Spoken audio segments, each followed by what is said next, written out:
Namo tassa bhagavato arahato sama sambuddhassa. Namo tassa bhagavato arahato sama sambuddhassa.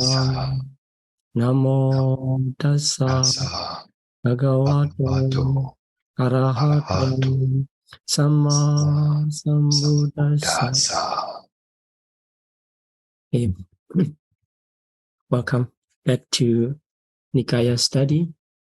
Today also we are going to continue about the Brahmajala Sutta, which is the first sutta of Nikāya.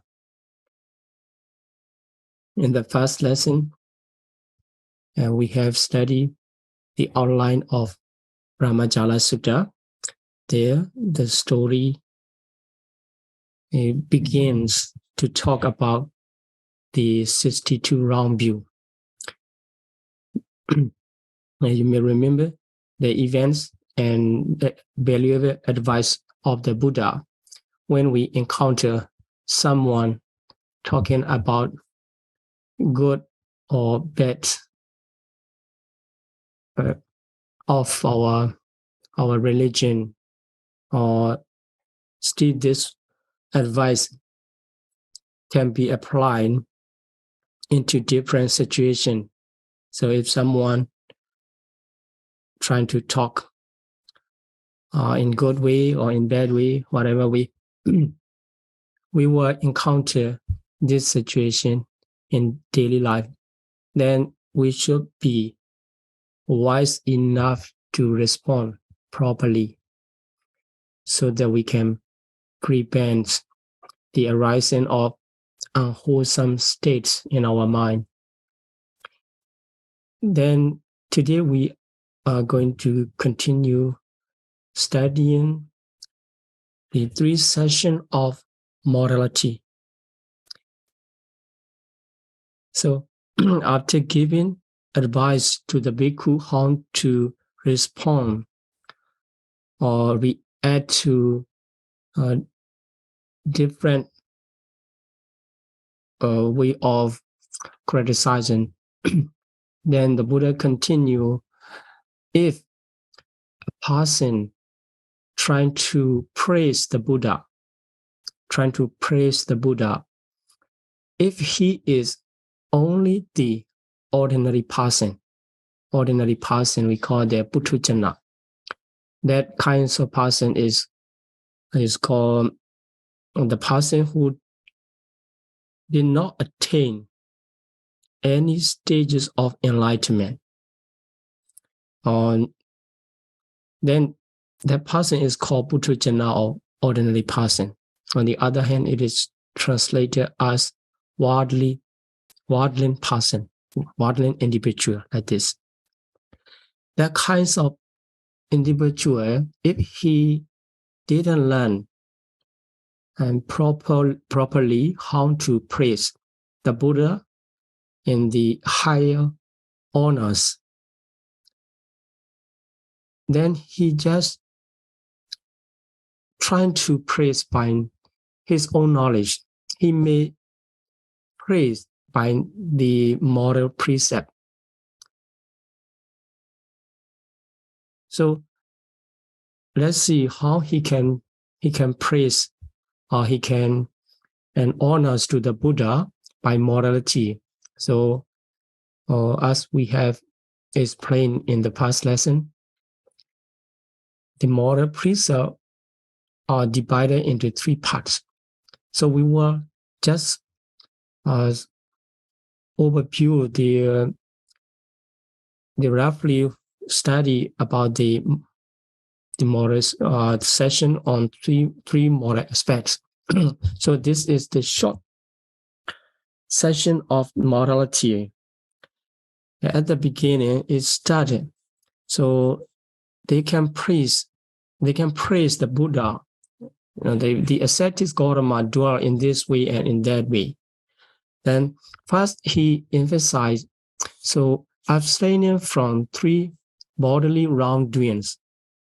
in Pāli it is called ducharita, very popular word, wrongdoings. Then wrongdoings committed by the physical body, these are called the ducharita. So the Buddha always abstain from these bodily wrongdoings. That is why he can praise by abstinence of the three bodily wrongdoings. Then the first one is, so the ascetic Gautama dual abandoning, taking our life. This is called the killing. Then in very popular war, as all the Buddhist people, they take precept starting from the Panatipata, Veramani, Sikkhapada, Samadhiyami. That is called killing the living being. So the Buddha never killed any living being. That's why that ordinary person praise the Buddha, focusing on the abandoning of the taking of life, killing life. And in this case, we can understand the canonical textual explanation, how we can practice the past moral precept in the 5 precepts is abstaining from killing. So most of the time, if we just focus on the meaning, I abstain from the killing, that person just know, oh, I'm not killing. This is enough. He's thinking this way. But in the canonical text, it is mentioned that without stick or sword, scrupulous or compassionate. Here, not only avoidance of killing, he avoids holding the stick or sword to harm to other. It means killing is very far. Even I don't touch any stick or sword to harm the others. This is the way how we can keep ourselves to purify the precept. That's why if we carefully read the text and we learn how to practice moral precept in this sutta, and you can learn. Or if you want to make sure not to commit killing, you need to put down the stick and sword, and also any other arms to harm the others. Not only killing, even we don't harm to the others. Then also develop the opposite quality of the killing. The opposite quality of the killing, compassionate. Developing the compassion toward the other. We cannot kill. And also the developing the loving kindness toward the all living beings, not only our beloved ones. And we develop our loving kindness and compassion to all beings, so that we cannot harm and we cannot keep to them. In this way, we can keep our precept in very purifying stage. So, okay, so this is the past precept abstaining from killing. Then continue how the Buddha avoids the stealing. There's stealing also. Stealing, on other way, we can say taking of what is not given. Then, if we abstain from stealing and live purely, accepting what is given. So here, the Buddha is one of the ascetics, entering to the ascetic life. He lived on the alms giving, going for alms round. Pindapata. Then in that case, he just accept what is given only, and also awaiting what is given. In Pāli, this word is very beautiful. Not only abstaining from taking what is not given, not only refraining from stealing, even he does not like to get something is not given. And only when the thing is given to him, he like to accept. So in this case, in order to completely abstain from stealing, we should train our mind not to have the attachment in the other's belonging, other's property. Sorry. Then the third one, unchastity. This is called the avoidance of the sexual intercourse. So chastity, he abandoned unchastity, so he avoids the sexual intercourse in any kinds.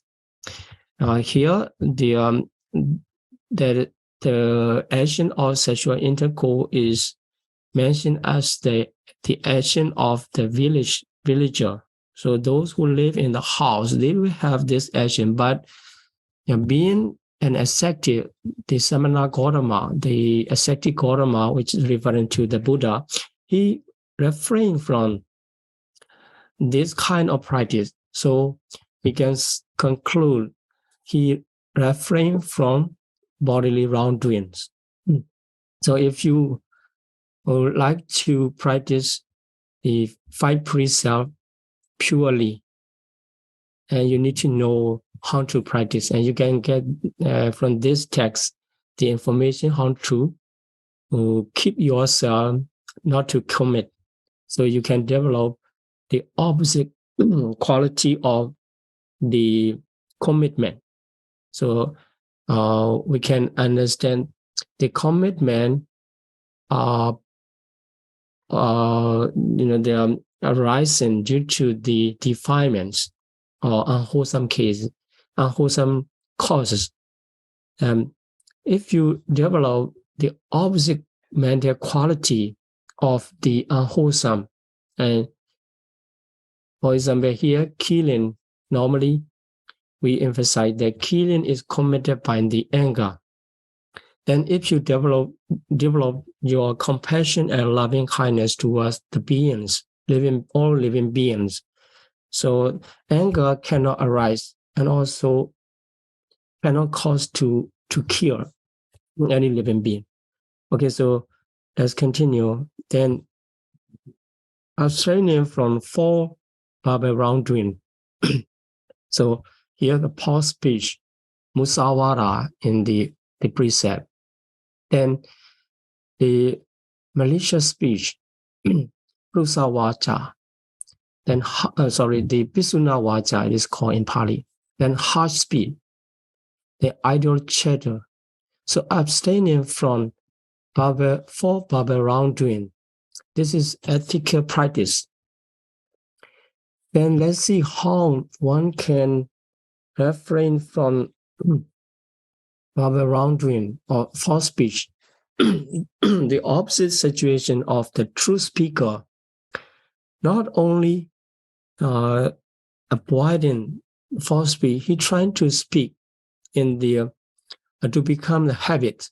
And all the time he speak the truth. That's why he is trustworthy and not deceiver of the world. He never lied. And this kind of person, so he keep the moral precept abstaining from false speech. For malicious speech, this is with the intention of breaking 2 person or 2 group. He repeated hearing from this place to that place, and from this person to another person. The intention is to break off their relationship, their loving kindness. After hearing this kind of speech, they have no more kindness each other. Sorry. So that's why the Buddha never talked in this way, to separate or to encourage the conflicts.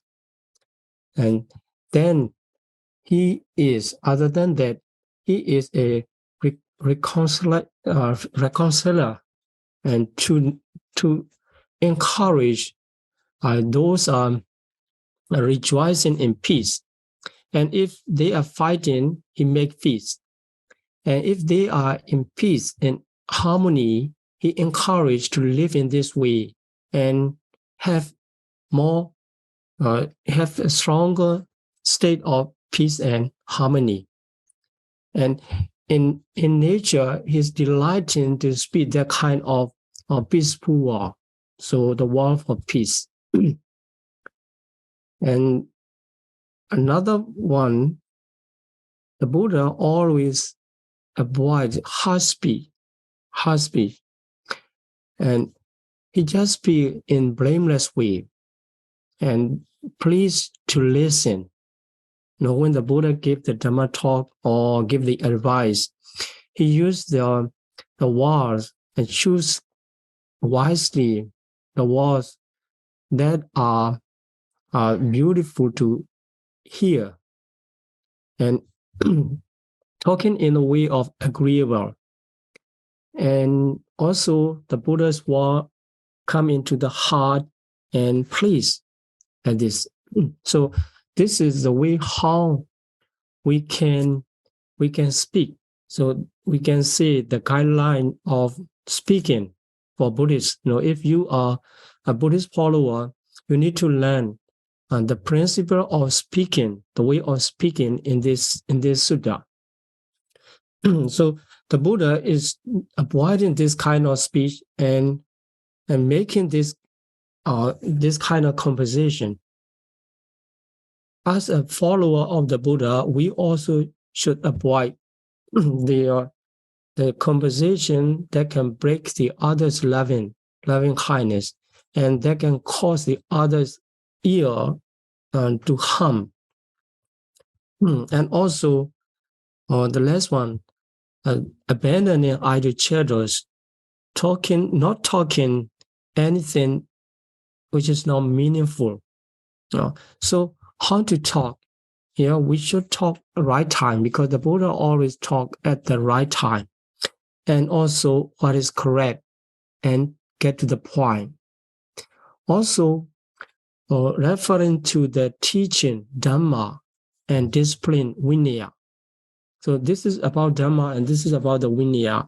In talking in this way, we keep our conversation in meaningful statement. Then the words are valuable, treasured, seasonable, and reasonable. Well, finally connected with the goal. So in any way, we should speak whenever we talk to someone, and we should connect our speaking to the development of our good practice, Dhamma practice, and welfare. So this is the way how we should speak. So in this sutta, and through the presence of the ordinary person to the Buddha. So this statement is given by the Buddha himself. So we can understand this is the guideline for the having good conversation. Then the continuation of the present is the ascetic Gautama is a refrainer of the damaging seed and crops. So this related to the environment. So one of the rules for bhikkhus is the bhikkhu cannot destroy any seed or crops at this. And to protect the environment, and also the bhikkhu cannot cut the tree, living tree in this way. And then, so abstaining from eating in proper time. So he eat once a day. This is the ascetic practice, not only Buddhists. Some other ascetics also abstaining from eating afternoon. So here, not at night. So eating one time in a day, and that times also, that eating also in the proper time is after dawn time and before noon. So this is the custom of the religious practice. Then he avoids watching the dancing, etc., dancing, singing, etc. So here, using the garlands, perfume, and using the high white embeds, and also accepting gold and silver, and others, many things avoiding. So in this way, we can learn. The Buddha himself, he does not accept here gold and silver, and also raw fruits and crops. So, as the animals for one's own property, the Buddha practicing the ascetic practice, the Buddha avoid from accepting, because these can lead to the attachment. So still, this is the short session of moral precept. We understand at the beginning 3 bodily wrongdoing, 4 verbal wrongdoing. After that, and damagency and the activities, and these are conducive to the attachment. The Buddha avoids. So, for the by reading this sutta, you can learn how the person or religious person of the Buddhist, he should practice. He should avoid these all things. Should not dance or should not sing, etc. So you get this information to as a moral practice of the religious person. I mean the bhikkhu, the monks, or samanera. Then also here, as a last part of the short section, emphasize that the Buddha refrained from running errands, so buying and selling. These are worldly affairs. So those who are living in the family life, they have to do, but the ascetic should not do. So these are the practice. The short one is we can see that the rough commitment or something. At the beginning we should start from this, and also here cheating and false weight, etc. So by reading this morals, the session of moral precept, moral practice, you can learn what kind of activity are not suitable for religious leader of the Buddhism, Buddhist religious leader of the bhikkhu or the samanera, the novice.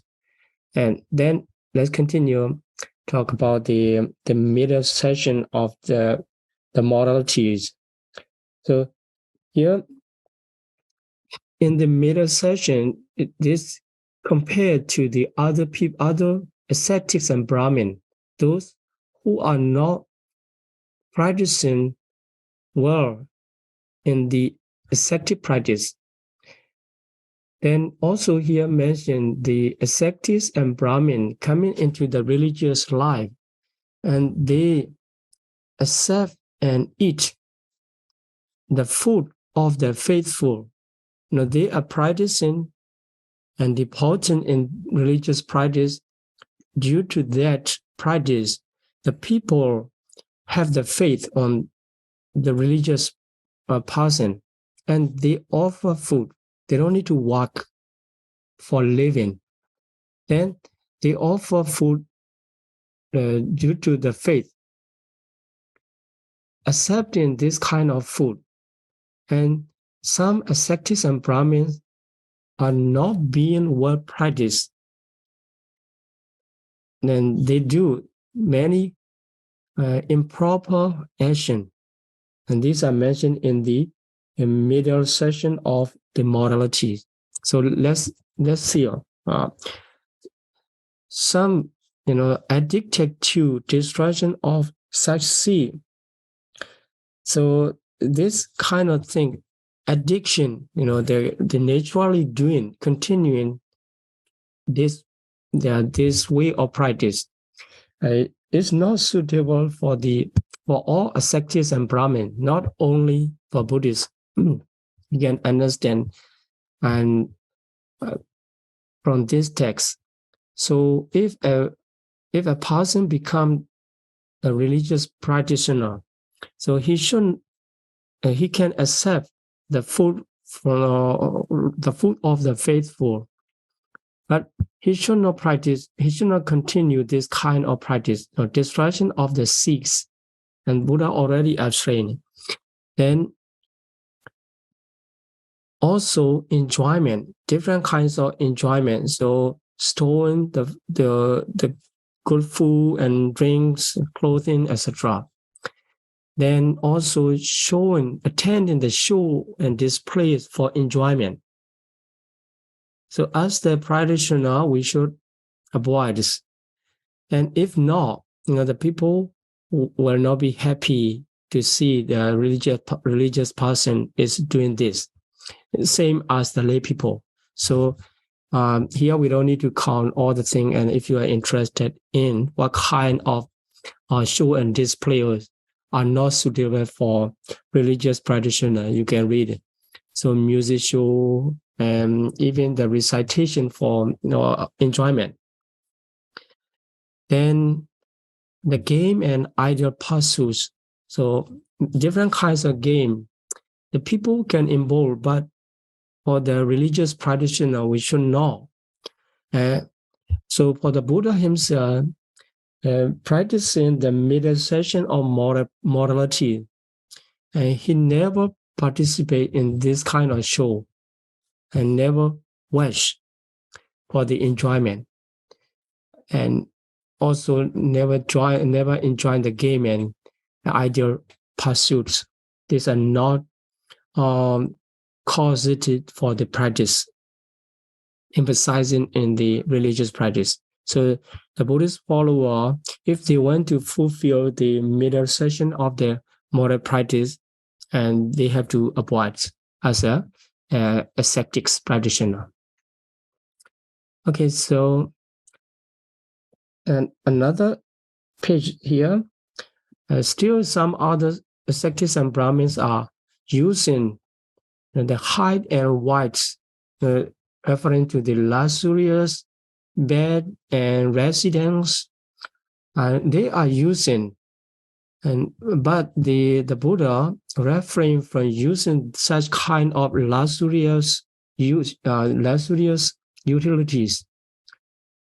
and furniture, etc. And also Buddha abstained from self-adornment. So using perfume and shampoo, etc. So this is normal for the lay people like, but it's not for the religious practitioner. And also an edifying conversation, so talking about the king and talking about robber, etc. These are endless conversation. That's why sometimes the Buddha talk about the king. The intention is to give a Dhamma explanation after that, comparing with reference to that king or robber like this, but not just talking about the king or robber only. So if the religious people are talking about these things, we can understand they are not are doing well. We are not trying to criticize the others, but actually, this is how the religious practitioner of ascetics can fulfill their moral precept, as mentioned in the text. And okay, so continuing the middle session, here some religious person, they are disputing to each other.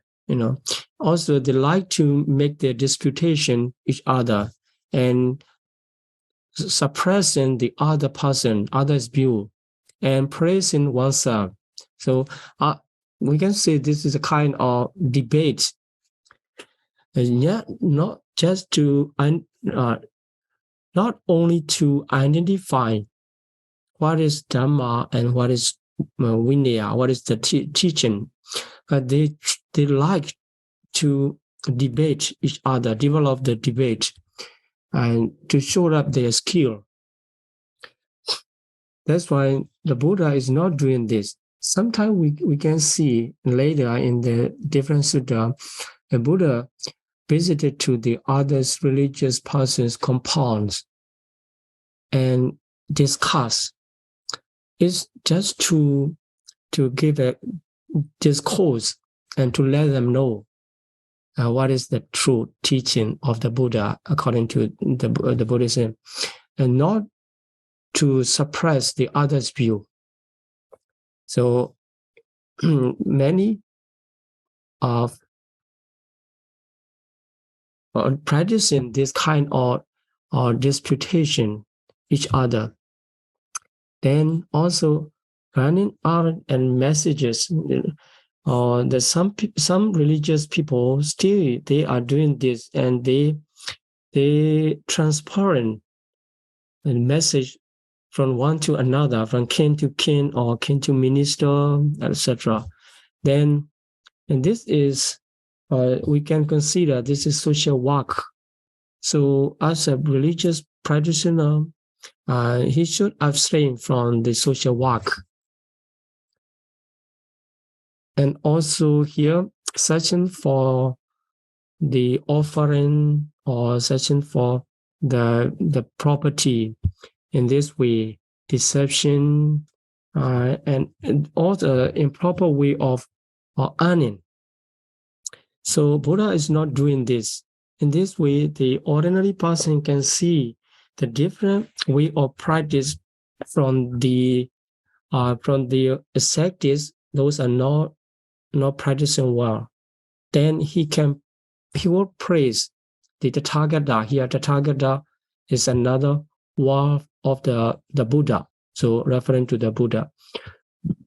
This is the middle session of the moral practice. The worldling person can understand and can praise the Buddha in this way. Or the high, the last session of moralities, we will make short and then you can read by yourself. And actually, just to introduce the moral practice only, this one. And some ascetics and Brahmins still making their living by wrong means of livelihood and by using the base arts. So different base art are mentioned here.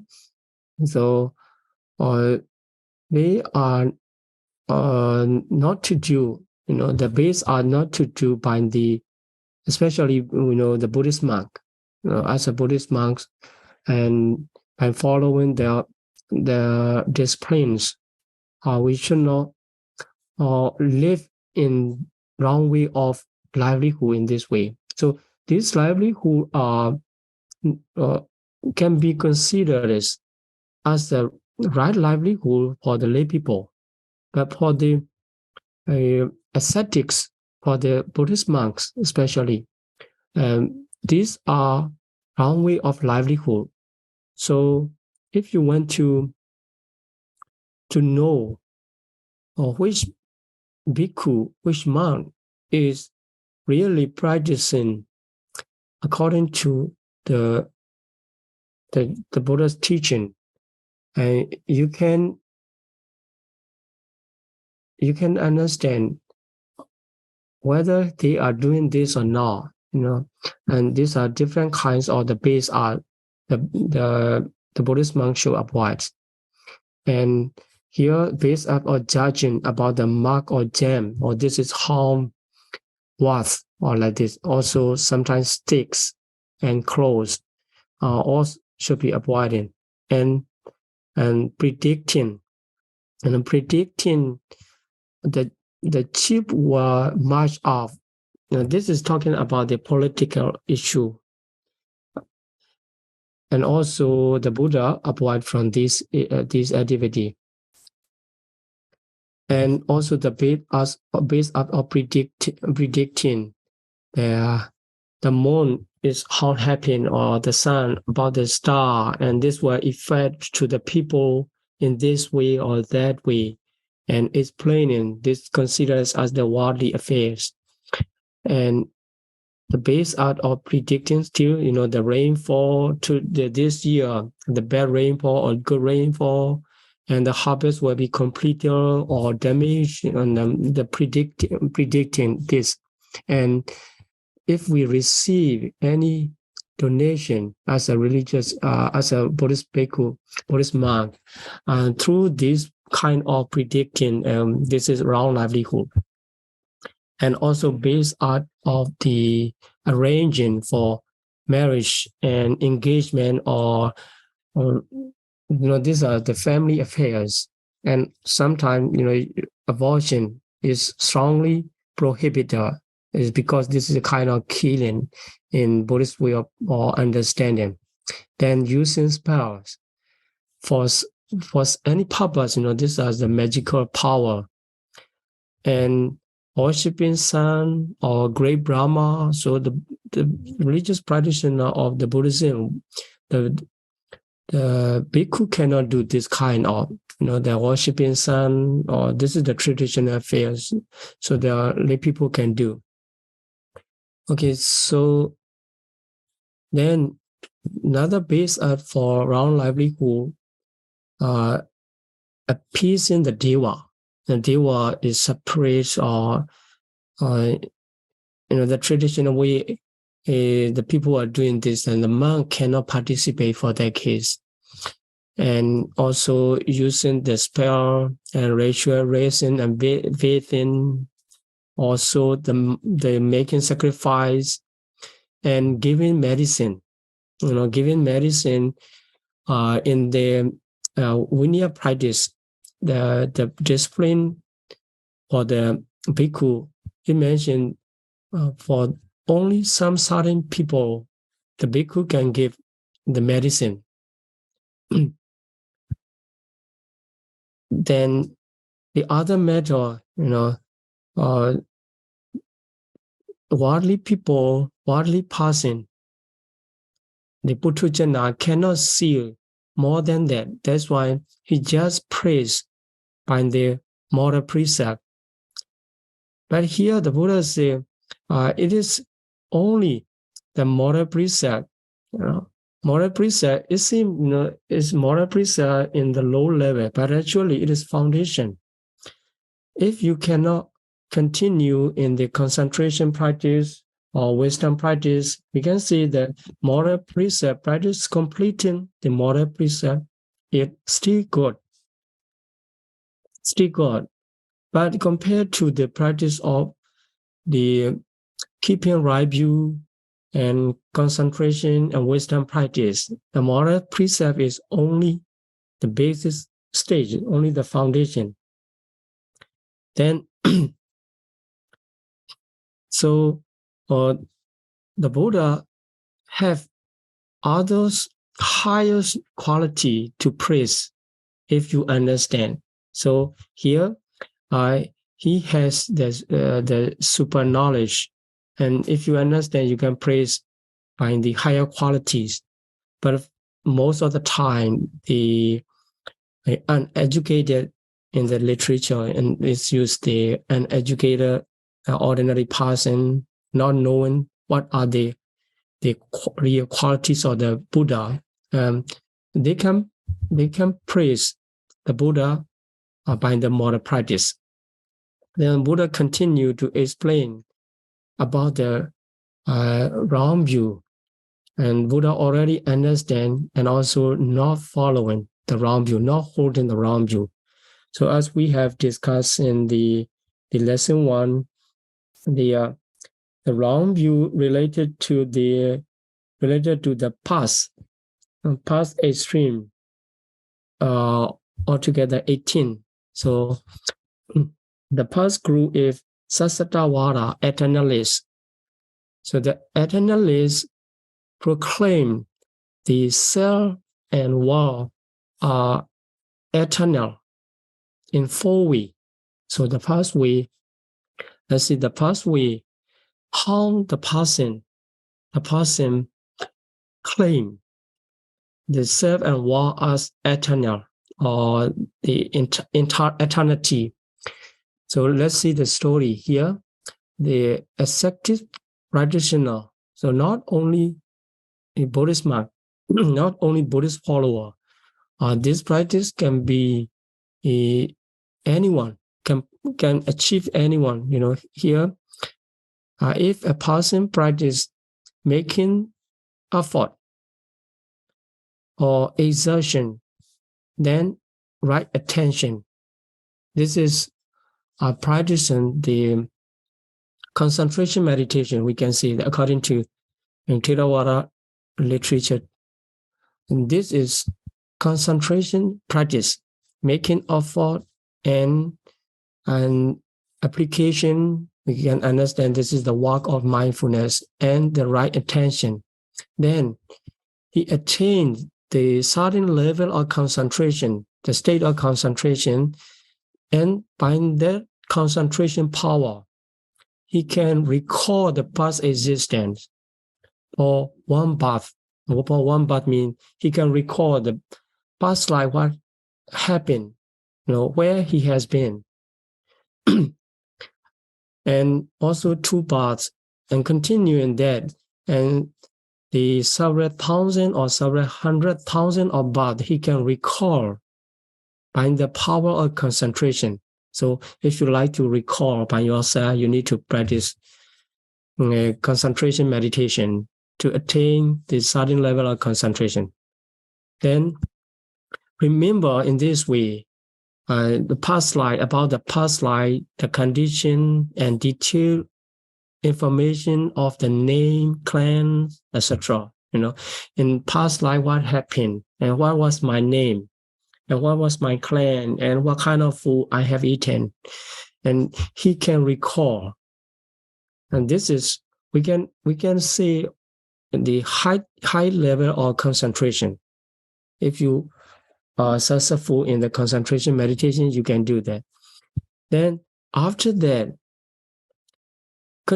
because he see the continuum of the life, the past life, not only one, and then because he see the several 100,000 of births continuing, that's why he claimed self and world are eternal, and barren like a mountain peak, set firmly as a post. It means his view according to his own experience. Based on his own experience, he established this view, self and world, because these two are eternal, the self of my own and the world outside. They are eternal, existing all the time. That's why the lives are continuing. In this way, he made conclusion and he hold this view. And he claimed in this way, I know the self and the world of eternal. How you know? If we ask, he will say, according to my own experience, discerning the past. I see the several 100,000 of life. That's why after death moment and starting another life, continue. So there must be the eternal substance to move on one to another life. This is the first way a person can have the round view of the eternalism. eternalism. In this case, we can understand even the practitioner in the higher level of concentration can go wrong way, can have wrong conclusion about the life. If we don't see, if we don't have enough understanding, it is dangerous to make conclusion. So this person, although he has a certain level of concentration, he go wrong ways and hold the wrong view of eternalism. Then second one, just different the time period. He has stronger power of concentration. That's why he can recall one period of contraction and expansion. This is the contraction and expansion period is about the war. The war is contraction is the period of abolition. Then, and another one, expansion is development. Then, some people can recollect only one period. This is longer than the several 100,000 of life, longer than that. Even we cannot even count by in the birth of the individual. And he can recall a longer period. That's why we can just identify by the contraction and expansion of the wall. Then up to the 10, he can recollect and he make conclusion in wrong way. And the third person, the third view, depends on the up to the 40 periods of contraction and expansion. So the former three have the same system to have the wrong view. The difference is only the time period they can recollect. Then the last one is just a logician and reasoner. He's just thinking about following the logical way and reasoning. He made the conclusion, and the self and war are eternal, or existing all the time, must be. Then make conclusion. In this way, we understand how the person can have the wrong view for eternalism to become an eternalist. So this is the first group. Then for the second one, in order to understand the second group, and we should know about the cosmological system of the Buddhist, well, according to Buddhism. So here, the sensual world, sensual sphere, we can say the sensual plane of existence 11. Then after that, higher than that, and by the power of concentration, especially we emphasize the jhana. By the power of jhana, one can reborn in the 16 5 material sphere plane of existence. They are the name. And after that, if one can develop the immaterial sphere jhana, he can be reborn in any of the 4 immaterial sphere plane of existence. Then here I would like to introduce some information. So altogether, 31 plane of existence. You can count 11 sense sphere and 20 Brahma realms, and 31 plane of existence. There, and the second jhana, the last one, the realm of radiant luster, which is called, in Pāli, it is called Apasara. Okay, so let's see another chart here. I think this is more clear. And starting from the woeful state, the woeful destination, if you cannot read this word, don't worry. And the organizer can share this image. Later on, you can read. And here, I just want to introduce the Buddhist cosmic system. And 4 woeful state. After that, the human realm. After that, the 6 Deva realms. Then 20 Brahma realms. If you can go beyond, then only Nirvana. So here there is called the Rupa realms, the realms of form. There, the first jhana plane 3, after the second jhana plane. Then here I like to introduce the word Abhasara. This is the word Abhasara, and the time period, the word is described by the fires. At the time, the lower realm of existence, including our worlds, our human realms, all are destroyed by the fires, and all gone. Then beings, most of the beings reborn in the Abhasara realm. Here you see. Then later, when the war again restart and develop, at that time, the realms, Brahma realm, come to appear. Then from this realm, some living being died according to cause, and then they were reborn here as a Mahabrahma, as coming down.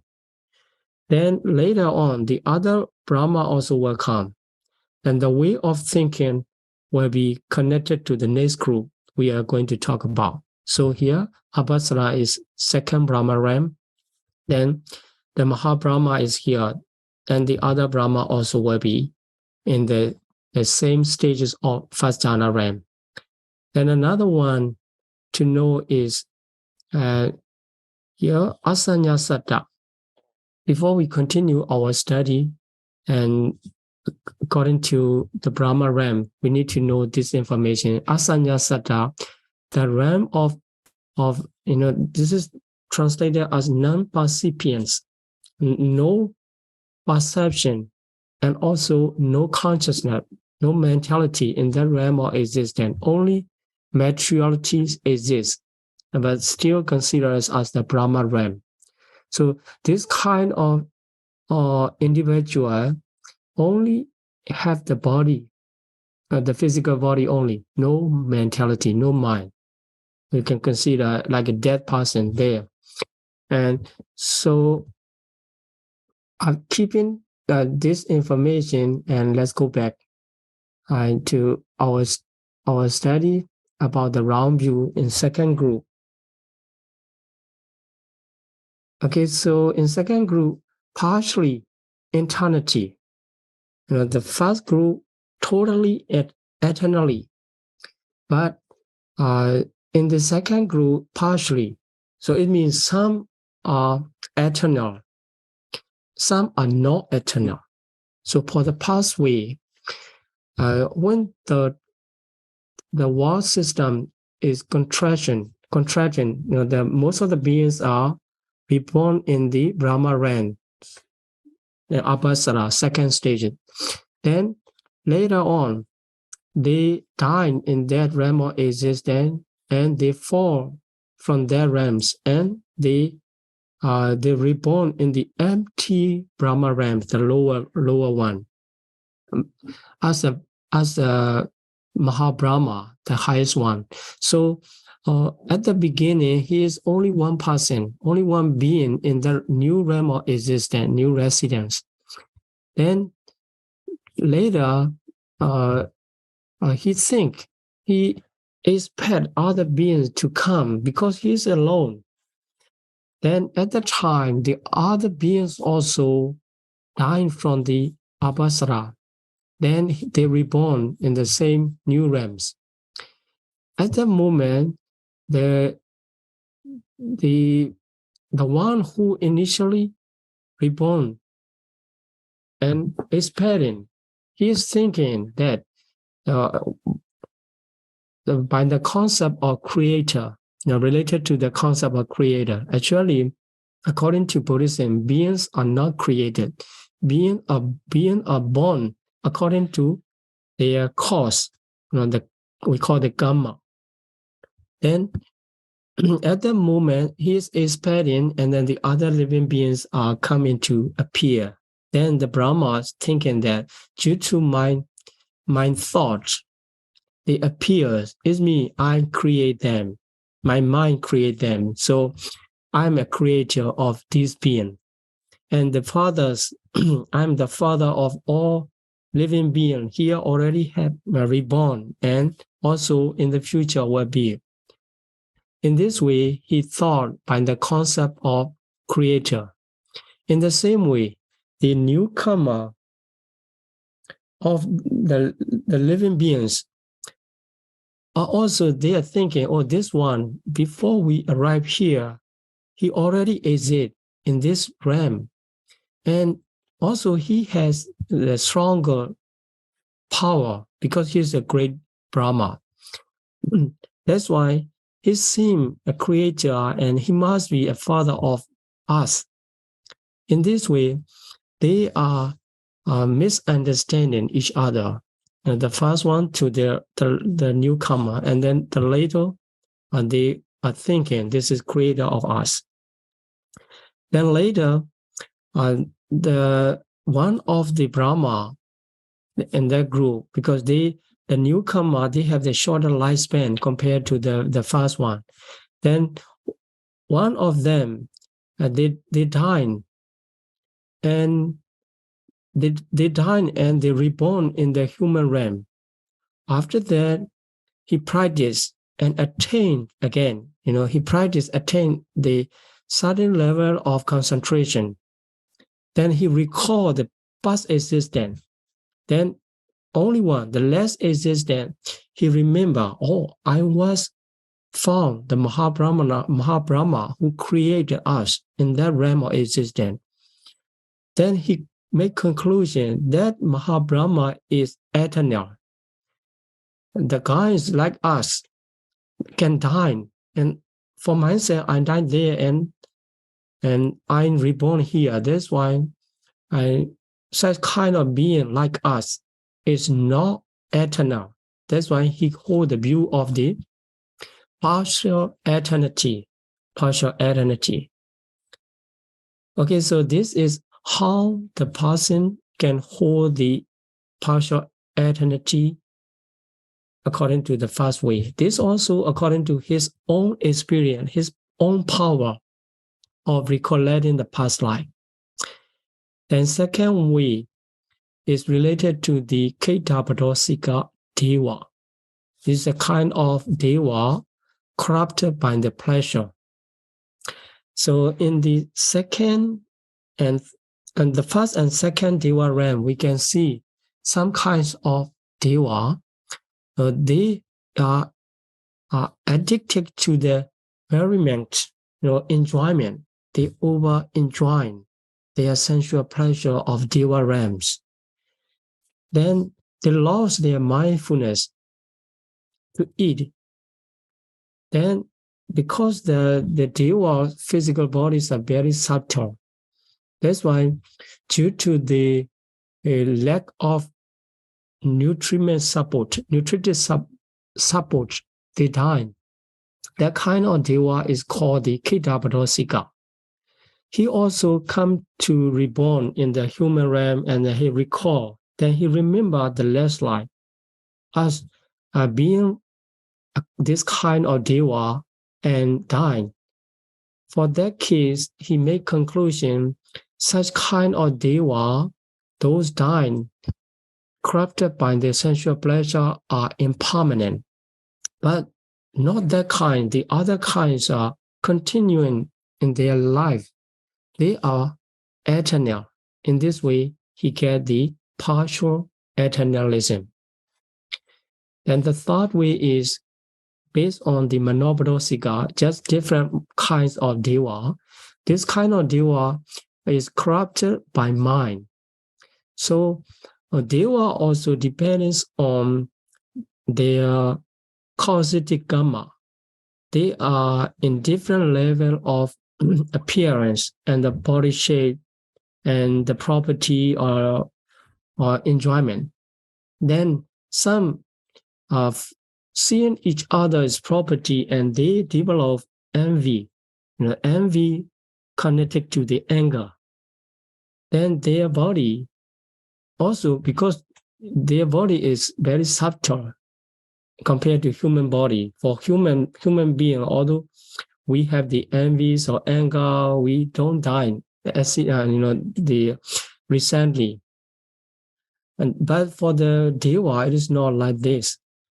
For the deva, if they develop envy to the certain level, they die.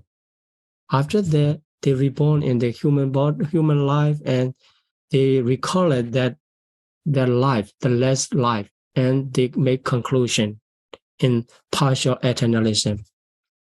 And the last one, just logician and the reasoner, he think in this way: eye, ears, nose, tongue, and body are impermanent. This partially, but for the mind and conscious now is not permanent, because and this not impermanent. It is on the permanence and self. This is self, because he see the decay of the eye and ear and nose change, but he don't understand. He does not understand the change of the mind consciousness. That's why he thought this is equal to self.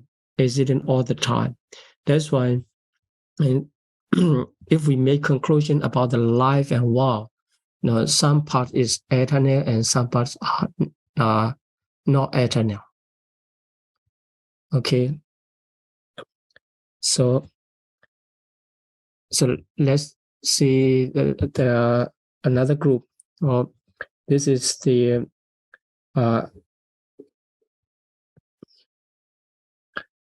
Andanandawara. This is finities and infinities. Also, this a person with the certain level of concentration, he trying to perceive the cosmic system, and he cannot reach to the end. Then he make conclusion. The world is he see in certain level, certain area, and he cannot continue to see.